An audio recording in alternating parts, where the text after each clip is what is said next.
Voice for Your Hands, we started just under 5 years ago. My passion comes through my daughter. I have 3 beautiful girls.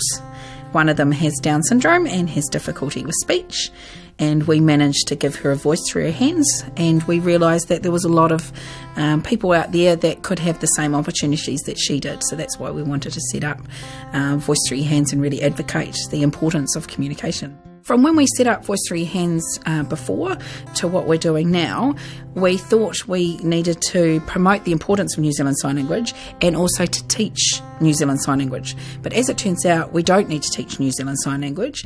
What we do teach, though, is the vocab of New Zealand Sign Language, and we also teach how to use it and how to practically use it.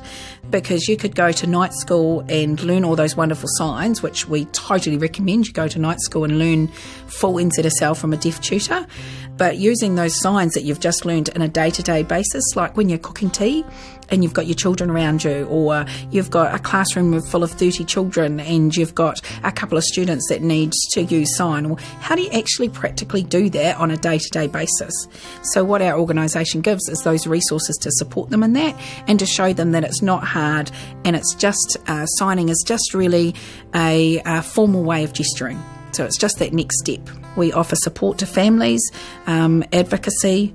We're looking at providing a lot more resources. We've now just created our own dictionary, which is the first of its kind in Māori, English and New Zealand Sign Language.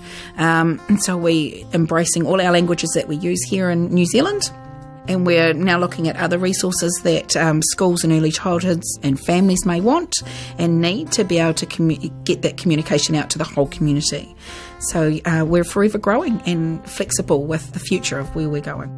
I guess what makes us a little bit more unique than a lot of organisations out there is that we're set up by parents in our organisation, and we're the ones that are, like for example myself, I'm a parent. I'm always a parent first, and then I've learnt all the professional and education side of things later, but I always keep my hat that I'm a parent first.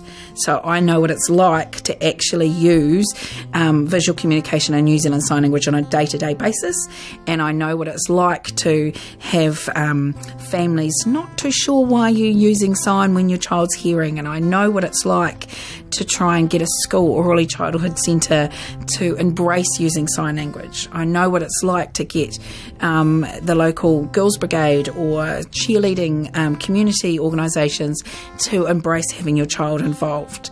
And I think that's one of the key things that makes our organisation stand out, because we're very parent-driven and we keep that parent voice.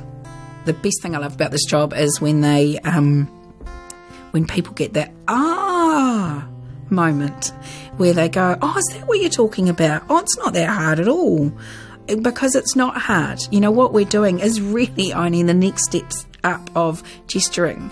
So when I always talk to people about, you know, when you're in a really noisy room and you want to try and, you know, get that message across, or you're trying to think of that word and you can't quite get that word out, you will always use your hands to gesture what you're trying to say.